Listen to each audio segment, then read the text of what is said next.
Bring out your bed. It's so big, Mr. Craig. Why, thanks, Mr. Jason. Mr. Craig, that's the biggest bell I've ever seen. Well, some call it a bell curve. Mr. Craig, Mm-hmm. who do we have today? Oh, Mr. Jason, let me tell you, we have Mr. Miz Masters Mega Millions Mentorship over money. Ramiz Hakim. Well, it's a doozy, isn't it? Buckle up. It's the Insurance Dudes Podcast. Boom! Oh, that was out of sync. That was out of sync. Oh, yeah. Ramiz. Oh, look at that. There we go. Ramiz. Perfect. How you doing, man? Well, welcome. I am great, guys. Thanks for having me. Looking forward to the conversation. Oh, so are we. And so your friends call you Miz. So we're gonna call you Miz. Awesome. Great. Awesome. Cool, man. So tell us a little bit about where you are now. Whoa. Whoa. Beep. I already Back did it. the truck up. What are you doing, man? I already did it. You did it. Craig, You what did I miss? Watched it. The first question is, what was the first concert that you went to? And we're talking way back. As far back as you can go. I look a lot older than my real age. And, so, and I grew up in church. So like my first concert was Casting Crowns, if you've ever even heard of it. Yeah. Okay. Totally. Yeah. So that's when they were just like up and coming. This would have been in like 99 or 2000 or something like that. Cool, man. I Okay. used to play in some tooth and nail bands, so I was in that scene. There you go. That's cool. That is cool. I like that one. So take us Jason. back, like what? Oh, gotcha. My I That's don't have fun. my mic on. Yeah, it's all right. Take us way back. So take us back. You own North Star, right? Insurance Advisors. Right. Founded that. But take us back before that, and how in the heck did you end up in this industry, and why? Well, I mean, I feel like my story really mimics a lot of the same people. Like nobody ever really grows up and thinks like, oh, I can't wait to get into debt and go to college and then be an insurance. So Yeah. I was in college and I was studying to be a minister or a teacher, and I just ran out of money. It just wasn't my time, and so I had to make money quick.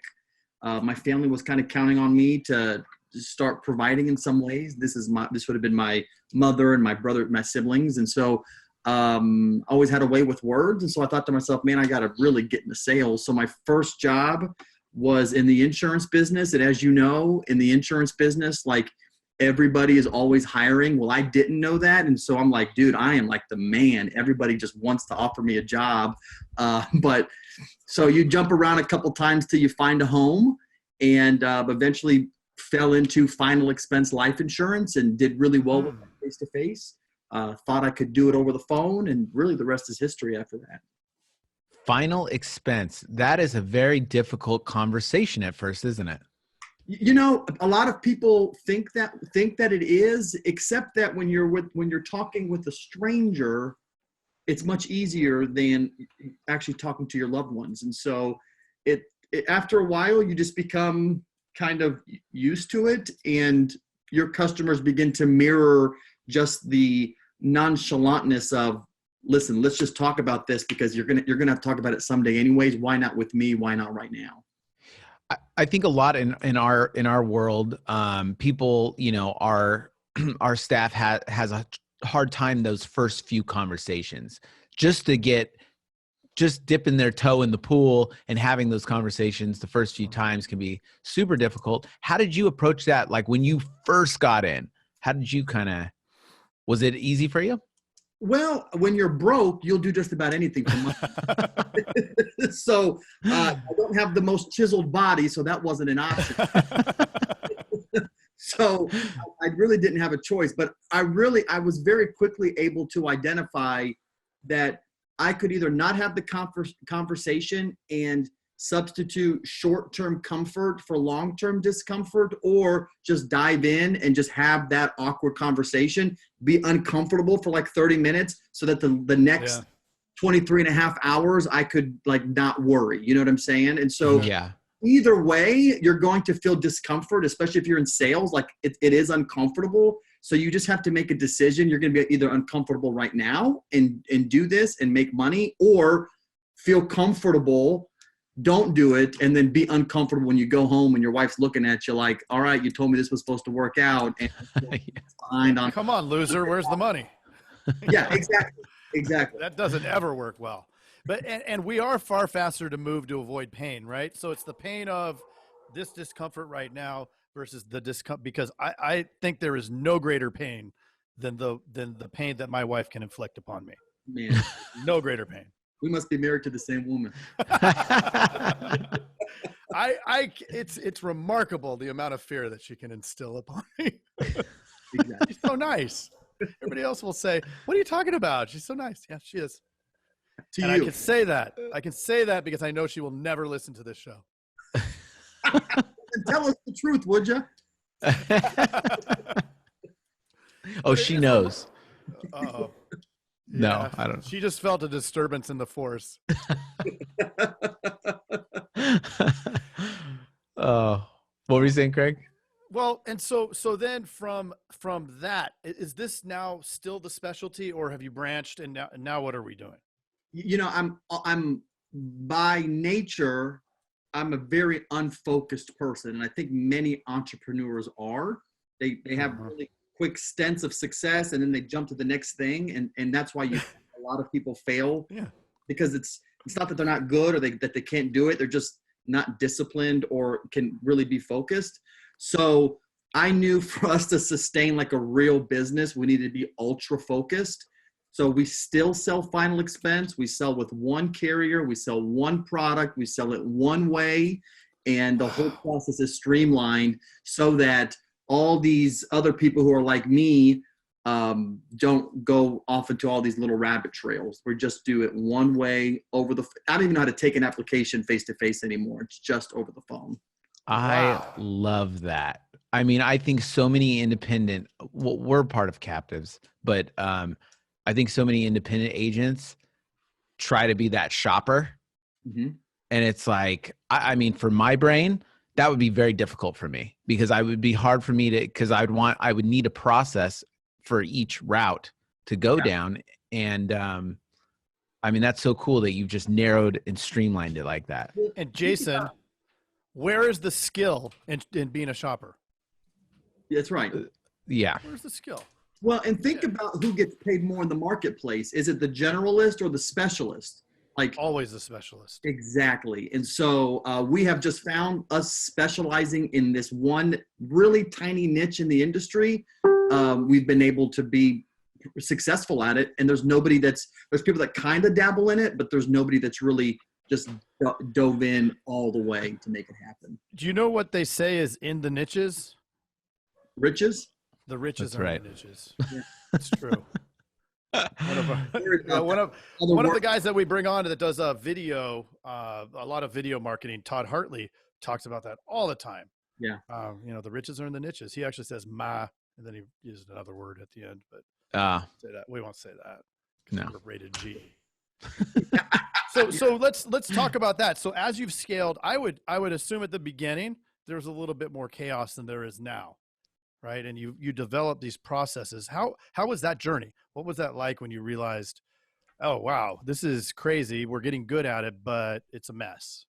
Well, I grew up around entrepreneurs. My family immigrated here from Israel, and I grew up in the back of a restaurant. So my mother and my father, my grandparents, they were all in the restaurant business. And like I swore on my life, I would never own my own business because they were slaves to their business. Like they could not, everything revolved around their business. And so when I got into business, I knew like at a very young age, I got in the insurance business when I was 20 years old, that I was not going to sacrifice my life, my time with my future family, my future wife, I just was not going to do that because I just saw what that did to my family. So as we began building this out, which by the way, I built it with my family, we knew very quickly that we needed to create the process, find a competent person, give them that responsibility, and then continue to build a system so that the business begins to serve us as opposed to us serving the business. And so now it's very, very self-sufficient. The business runs itself, and there's a management team that does all the work. And then, we just play figurehead and, just the statesman that walks through the office and says hi to people. That's awesome. Yeah. And how long did it take you to get there? And when did you open your agency? And tell us a little bit of the hurdles getting it to where you are now. So we started selling over the phone in about, this would have been in 2008. And then in 2012, we sold out and joined a larger firm in St. Louis. And we moved our entire management staff from Dayton, Ohio to St. Louis, Missouri. Wow. In 2015, we bought out the owners and scaled it up very, very large from there. So now we are in a 120,000 square foot facility with 1,200 cubicles, everybody only selling final expense over the phone or playing a role in that process. So, wow. There's no way that was easy. It's easy. It's easy when you only are doing one thing. If I can create a lead, present, sell, and service, if I can do that, and then I find somebody who can create the lead, and then I find somebody who can make the sale, someone to close the sale, someone to service the sale, and that process works, then it's just about duplicating that process over and over again. And what about even before that, when you took your team like that through that journey? That's incredible. You took your team to a whole different state, relocated them. You had to have a great relationship with your team to have those conversations and make that work. Well, remember, most of them were my family at that time. Okay. So it wasn't that difficult because it was a decision. Although we did have many of our management staff who were not blood related to us, who we still counted as family, moved to St. Louis with us. But when you build a company that serves a higher purpose and that has a mission, those conversations aren't that difficult. Like it just falls, you just got to stick true to what those core values are. And as long as you don't compromise those, people will do anything for you and you would do anything for them. So when you're creating that team atmosphere, those tough decisions are actually the easiest ones. We spend more time talking about like, where do we place hand sanitizer around this place as opposed to how are we going to hire 100 people? You know what I mean? Like that stuff is the easy stuff. It's the little stuff that's like, who cares? Like, why are we still talking about this? That become cumbersome. Yeah, culture, right? Culture is so important. Yeah. So building out that, but I do want to talk it to the process and how a little bit of that is done without maybe giving away all your secret sauce. But first, let's talk about the culture and sitting down and developing those core values, all of the things that make the organization what it is. How important is that? Because I think there's so many agencies that just run by the seat of their pants. It's chicken with a head cut off all day long, and those aren't going to scale. So how does that look? What things did you do to make that happen and really put the spotlight on that? I mean, you live and die by your core values, and your core values can't be like, I'm just going to call them stupid ones, like honesty and integrity. Like, okay, McDonald's requires that. Like the guy that's making sandwiches has to be honest. And so that's not a core value. So our core values specifically spell out team, TEAM, trust, enthusiasm, advancement, and money. That means everyone that works in my organization has to trust me. I have to trust them. We have to trust the process. Everybody has to advance. You have to be getting better, either with your position or with your skill set.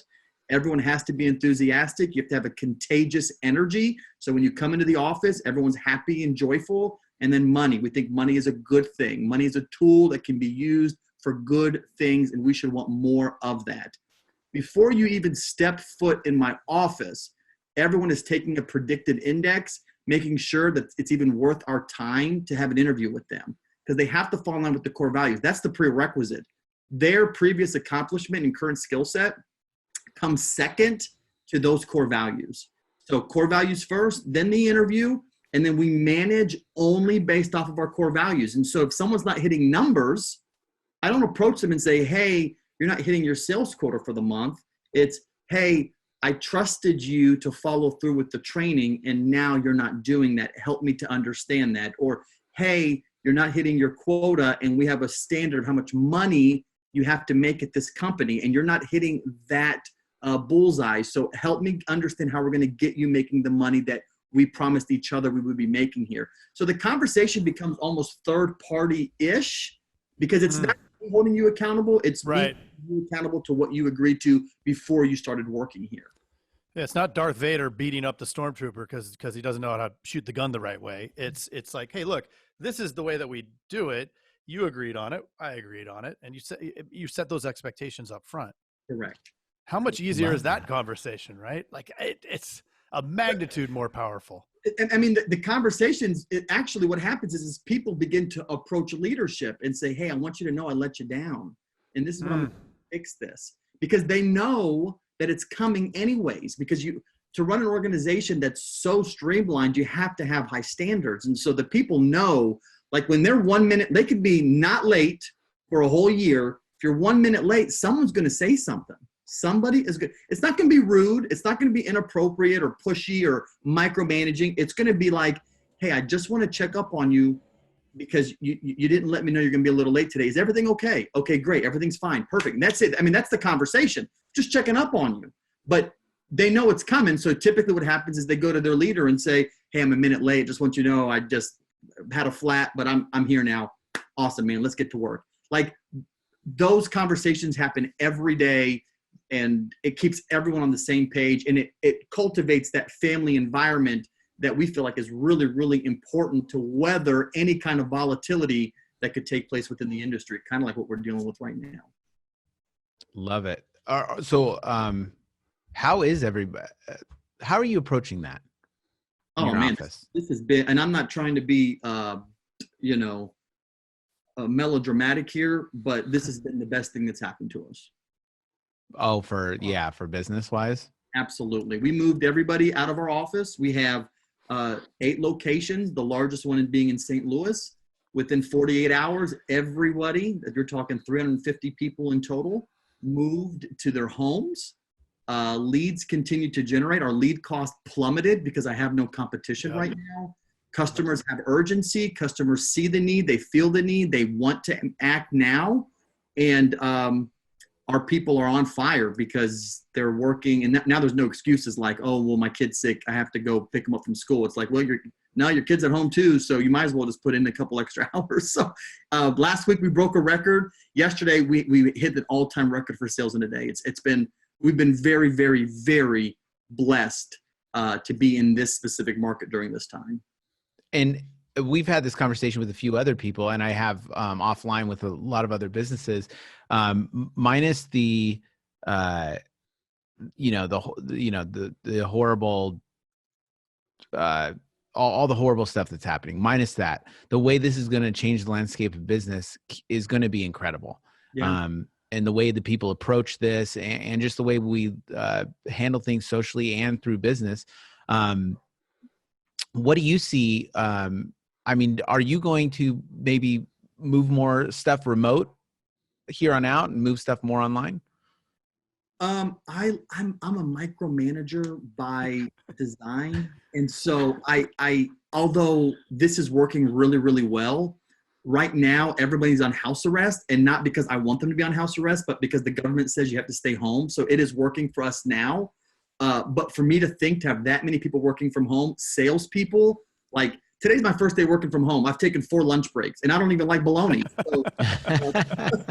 So like, I don't even, there's just some people that they're just not made for that. Most of my people that are just heavily paid on commission, they want it to be conducive, but they know better. And so it's just in the grand scheme of things, we're going to go back to our call center model without a doubt. Yeah. Yeah. And there's something about people being around each other that's, I mean, we have a tiny operation, but that same kind of call center type vibe, it's so infectious to be around. It's awesome. It is. Especially every time someone gets a sale at the office, we have a bell that rings. So if you're one that's having a tough day, that bell begins to wear on you and irk you. And so you don't get that bell when you're at home. So right. there is some synergy that takes place when you put a lot of like-minded people working together that really helps compress time and energy and just gets people going forward much faster. What are some Craig, you go. I know you got something. I'm so curious about the training, how that looks, because there's such a big barrier to entry in this world. People have to get licensed and different things, regardless. And so if you don't have, especially at scale, if you don't have a really tight training process after that hiring process that also must be tight, then it can fall apart very easily. How have you micromanaged that, and what does it look like? Walk us through that. Yeah, we use a program called Lightspeed VT. This is the program that many sales trainers use. So like Tony Robbins, Grant Cardone, Brian Tracy, Les Brown, all have courses on there. And it's designed for, I would call, gurus to put their content out there and then track people's progress. Well, we kind of repurpose that for our own purposes. So when they go through training, everything is video based, and me or somebody that is as good as me is the only trainer, and everyone trains at their own pace, and they cannot move on in training unless they've watched a video and then taken a quiz that shows that they are competent in that one aspect of training. And then that opens up the next section of training. So that's how everything goes like that. Within 3 days, we start role playing with each other. So we're overseeing people role playing. And then by the 5th day, we're actually on the phones pitching customers. So they're making money with us. That's awesome. That is very interesting. And 5 days. A lot of carriers have things constantly change, right? How things are done or the systems. And so when you're approaching it from that, I guess yours is probably pretty consistent or doesn't change, or. Well, when you do $34 million with one carrier, you tell them what you want to change. They don't make any changes for us. They don't. More leverage. There you go. More leverage from your standpoint because of being niched down. Yeah. And that's not to say, I don't say that to brag, because there's many companies that are much larger than mine, but they spread their business over the course of 10 carriers. So they're writing 2 million here, 1 million here. And when they call for help, it's like, well, you're kind of a nobody with us. So no, we're not going to make this one exception for you. Well, when I have all my eggs in that one basket, they pretty much do. They do when they print a policy after I sell it, it has my address and my phone number for customer service, because I told them their customer service sucks, and they made it's harder to change my bank account and make payments than it was to cancel my policy. And that just doesn't make sense to me. Whoa. You know, Yeah. the customer were calling to cancel and they'd bend over backwards to help them, but the customer would have changed bank accounts and we had to fax over forms. So we told them, hey, listen, just put my phone number on there, put our address. Let us handle all your customer service stuff. They loved it because they don't have to train or recruit or hire people. And then we get to actually conserve our business as opposed to helping people cancel. So that one carrier relationship has been a really big key in this, because we were able to get away with a lot of stuff that most carriers would not allow for. That's so cool, man. I love that. So what would you say would be, going through this process, especially scaling to the size that you are now, what are some of the best pieces of advice that you've gotten along your way that's really helped take you to that next level? Oh man, the best pieces of advice. So I think for me, I've kind of sectioned off our journey into really 4 phases. The first phase is where you're the worker. You know, I was the one doing all the work. Then I became the watchman. So I actually thought I had a business, and I was watching all my workers, and I actually made less money when I was doing that. Then I thought, well, let me just hire some more people. And I became the whipping boy because nobody knew what was going on. So through that worker, watchman, whipping boy, I finally came to the conclusion that I wanted to be hands off. I wanted this thing to run itself. And that's, even though we had that purpose from the beginning, we've never seen this modeled before, especially in the insurance business, especially in my space, where most people have they think that they should go out and go shopping for their clients and find the cheapest rates and find, the best plan according to what they think the customer wants. And so we've never seen something modeled on the life insurance side where I'm going in with one offer like that. So when we were able to finally, because there wasn't really a mentor for us, there really wasn't a mentor, there's literally nobody doing it. We stuck to our guns and created a process. And now I tell everyone that I'm in the wizardry phase right now, where I just get to watch magic happen. I mean, I get to see people show up to work and embrace each other and love each other and enjoy each other's company. And we get to do good things for the community, and we get to help each other. And we get to just take someone that's kind of down on their luck and give them an opportunity, show them how they can make 70 or 80 grand their first year realistically. To me, that's magical, man. And I think that's what entrepreneurship is all about, is how do you create magic? Because I think too many people haven't really seen that kind of entrepreneurship modeled or executed. So we just all have this preconceived notion that I have to be a slave to my business, and you don't have to be a slave to your business. Your business should be a slave to you. Like, my business bows down to me. I don't bow down for my business, which is extremely liberating.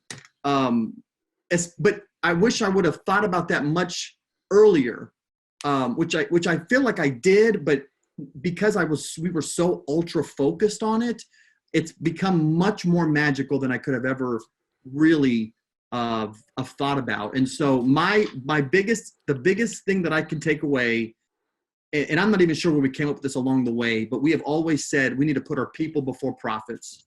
Put our people before profits. And we've kind of stuck to that. Even when it was tight and rough, we always took care of our people. We've never laid off anybody. Of course, we fired people, but that's their fault, not mine. But we've never had to do mass layoffs or furlough people, because we've always put them before us. And that's paid us dividends. You can't watch that on a P&L. Those numbers don't make sense. I can just tell you, magic happens when your people come first, and they will help you grow your business. You don't have to do it all on your own. They will become evangelical for your cause because they really enjoy working for you. And we've been able to do that.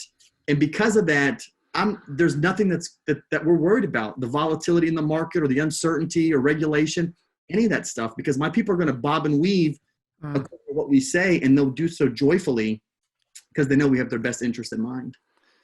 That's awesome. It seems like insurance agents or agency owners by nature are people pleasers, right? We want to make people happy.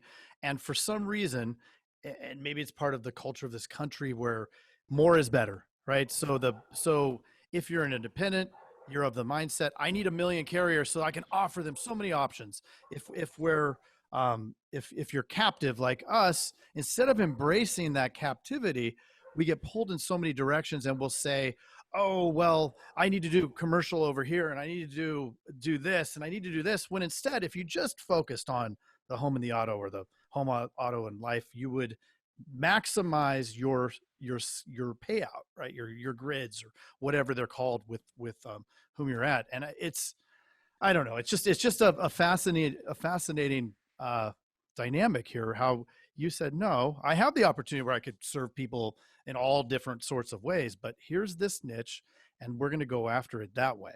And I think that a lot of the independents, or I'm sorry, well, any of the agents that are listening to this, that's a huge takeaway where they can really hone in and focus, especially as ADD as we are, as evidenced by how I'm talking right now. Well, the insurance business is always the lagger. Like if you watch other industries, they're progressing, they're getting better with technology, and we're still taking paper apps and having people delivering cash to our office, maybe you guys.